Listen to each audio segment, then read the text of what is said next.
Sorry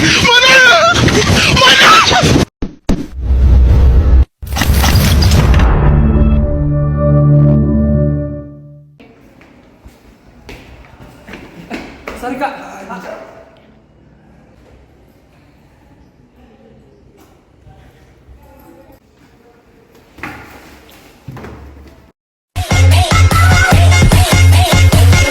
Makan nasi pakai sepatu, ayo maju satu-satu ya.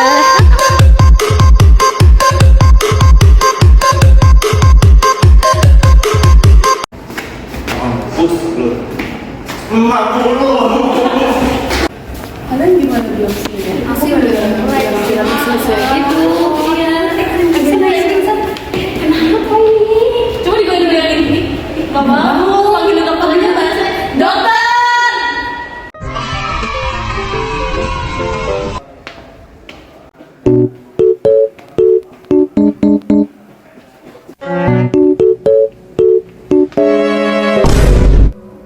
Oh my god, what is that?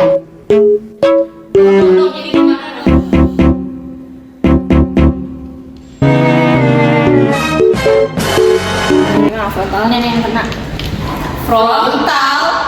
Frontal itu apa, Dok? Kamu nanya.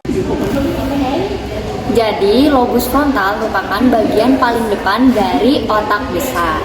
Nah, lobus ini berkaitan dengan fungsi motorik, kognitif, juga kontrol perasaan. Dan lobus frontal dibagi jadi 4 bagian. Yang pertama itu ada korteks motorik primer. Korteks motorik primer ini merupakan potongan jaringan dari otak besar atau lobus frontal. Dan korteks motorik primer ini bertanggung jawab untuk gerakan yang bertujuan atau sadar, seperti gerakan tangan atau lengan, gerakan kaki, ekspresi wajah, maupun menelan. Oh iya, kalau misalnya korteks motorik primer ini rusak, biasanya sih yang terjadi hanya masalah umum pada pergerakan. Tapi ternyata nggak hanya itu aja. Ada yang namanya sindrom neuron motorik atas. Dan sindrom neuron motorik atas ini itu ditandai oleh beberapa hal. Yang pertama itu ada hemiparesis. Hemiparesis itu adalah kelemahan pada satu sisi tubuh. Jadi kalau misalnya korteks motorik primer yang kanan rusak, nah maka kontrol pada bagian tubuh sebelah kiri itu pun akan melemah, akan menurun. Bahkan wajahnya pun yang sebelah kiri. Jadi kan kalau korteks motorik primer kanannya rusak, nah maka wajah bagian kirinya mungkin akan terlihat terkulai. Selain itu ada penurunan pengendalian motorik. Jadi bagi orang-orang yang korteks motorik primernya ini rusak, terkena sindrom neuron motorik, biasanya mereka nggak bisa melakukan gerakan-gerakan motorik halus. Bahkan mereka nggak bisa mengancing baju, mengetik, bermain game juga nggak bisa. Selain itu ada penurunan daya tahan tubuh. Jadi orang yang korteks motorik primernya rusak, daya tahan tubuhnya itu akan melemah. Dia akan lebih sering capek, lebih sering lelah. Jadi itulah mengapa daya tahan tubuhnya melemah dan jadi gampang sakit. Oh gimana yang kena bagian keduanya, korteks premotor.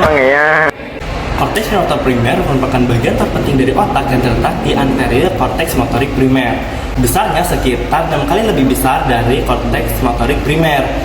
Korteks premotor mempersiapkan dan juga melaksanakan gerakan anggota tubuh melalui koordinasi dengan otak lainnya dalam gerakan yang sesuai.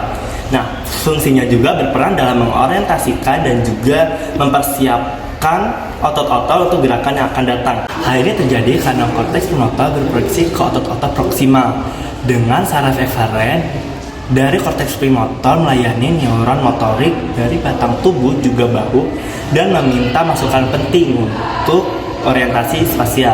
Nah, jika terjadi hilangnya atau rusaknya fungsi motorik dapat berdampak pada orang dewasa lanjut usia karena penurunan fungsi fisiologis menjadi tantangan bagi mereka yang menyebabkan rusaknya atau sulitnya berbicara, berjalan, dan juga bernafas. Salah, harusnya prefrontal cortex. Oh ya udah.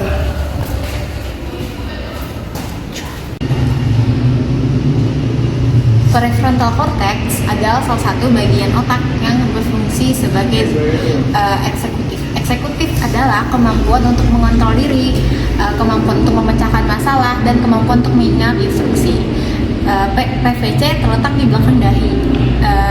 Jika PVC rusak, inilah tanda-tanda berikut. Yang pertama adalah kita sulit berkonsentrasi. Yang kedua, kita menjadi pemalas. Yang ketiga, sulitnya kita memutuskan permasalahan. Yang keempat adalah tidak bisa membedakan yang benar dan yang salah. Bisa jadi yang kena itu adalah prefrontal cortex-nya. Itu apaan sih? Nah, jadi dorsolateral prefrontal cortex atau DLPFC terletak di bagian atas dari PFC atau prefrontal cortex, atau di dalam penamaan anatominya disebut dengan dorsal. Nah, sebenarnya apa sih fungsinya dari DLPFC sendiri? Nah, DLPFC sendiri berfungsi sebagai proses kognitif seperti merencanakan sesuatu, menjawab sebuah persoalan, dan juga working memory. Nah, contoh dari DLPFC sendiri yaitu ketika kamu ngerjain tugas di laptop, terus tiba-tiba handphone kamu ada notifikasi nih. Nah, DLPFC sendiri berfungsi untuk membantu kamu untuk menghiraukan notifikasi tersebut agar kamu tetap fokus dengan tugas kamu. Jika DLPFC rusak, akan menimbulkan kerusakan di memori jangka panjang. Aku mau juga dong, mau juga. Ya, jadi kalau menurutku tuh korteks orbitofrontal ya, area otak yang terlibat dalam proses kognitif pengambilan keputusan. Nah, dia itu berfungsi untuk menerima proyeksi dari nukleus dorsal medial pada talamus dan dianggap dapat merepresentasikan emosi, rasa, penciuman, dan penghargaan dalam pengambilan keputusan. Kalau misalnya korteks orbitofrontal ini rusak, dapat menyebabkan perubahan perilaku yang mengganggu kemampuan berinteraksi dengan orang lain nih, mulai dari pengambilan keputusan yang menjadi buruk, perilakunya impulsif, terus respon emosional menurun, serta perubahan kepribadian dan perilaku lainnya. Kalau menurutku penanya di bagian ventromedial prefrontal cortex nih. Emang itu apa? Ventromedial prefrontal cortex atau bisa disingkat juga dengan VMPFC adalah salah satu bagian dari prefrontal cortex yang ada pada otak manusia. Ventromedial prefrontal cortex ini terlibat dalam pemrosesan rasa takut dan juga resiko, sebab bagian ini sangat penting dalam pengaturan aktivitas amigdala pada otak manusia. Nah, amigdala itu apa sih? Amigdala adalah salah satu area dari otak manusia yang berperan dalam mengendalikan dan juga mendefinisikan emosi.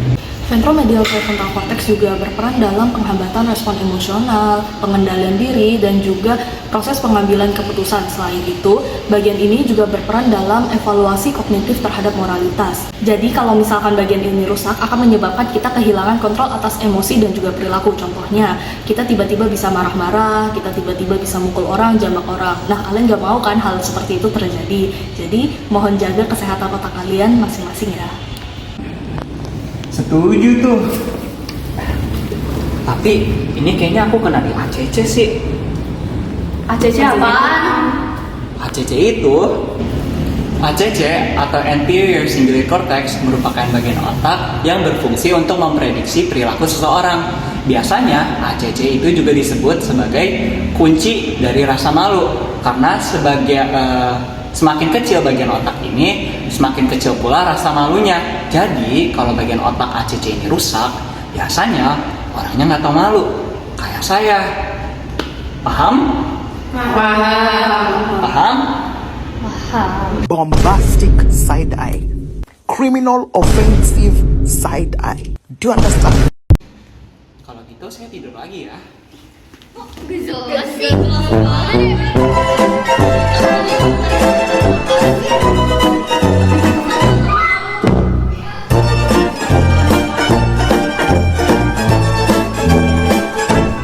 Thank you.